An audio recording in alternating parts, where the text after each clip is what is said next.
The debate over Bo Bergdahl has brought Guantanamo back in the headlines. President Obama pledged to shut the prison down during the 2008 campaign, but 6 years later, it is still there.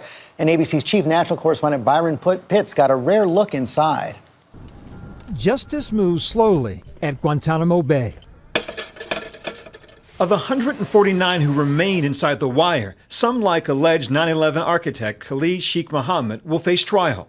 But many others, like the 5 Taliban commanders freed in exchange for Sergeant Bo Bergdahl, were never charged. At this point, we're standing no more than 10 feet away from the detainees. They can't see us, though. This glass we're looking through is one-sided. We can see in, but they can't see out. Inside one camp, it's dark. We're asked to keep quiet. They're calling for the guards, so you guys can't be seen. We step back. You notice when the guards went in, they wore those protective shields to protect their faces. I'm whispering because that's what's required in this space. Shields, we're told, protect from cocktails of urine and feces that have been hurled in their directions. A few minutes later, afternoon prayer begins, and we're soon escorted out. 700 men have come through Gitmo since the beginning of the War on Terror, when these pictures of shackled and hooded men shocked the world. Some say past allegations of waterboarding and hunger strikes have turned this place into a terrorist recruiter's dream.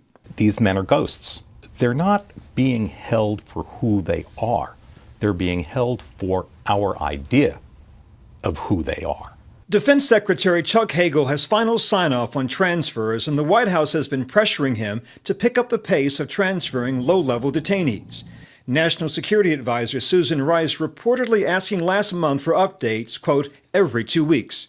Admiral Richard Butler is the commander of the Joint Detention Center. How concerned should the American public be, you think, that at some point this place will close, those detainees will be released or transferred? As a private citizen Yes. and a military officer, I think we need to be concerned about it. Why? Once we transfer them to another country, we're obviously losing control over that. Nearly half the men here have already been cleared to leave by an independent review panel. These men, identified as everything from bodyguards to drivers, wait behind bars for Hagel's transfer order, which depends on whether there's a country that will take them, and if that country meets U.S. security requirements. The Obama envoy tasked with closing down Gitmo says the other, more dangerous detainees may need to be transferred to U.S. prisons. That would require a change in U.S. law. So you believe at some point that some of the detainees at Guantanamo Bay will serve their time on U.S. soil? Yes, I do. I can hear some folks in Congress saying, over my dead body. In addition to other issues with Guantanamo, it is enormously expensive.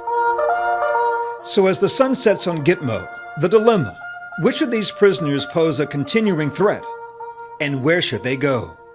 For This Week, Byron Pitts, ABC News, Guantanamo Bay.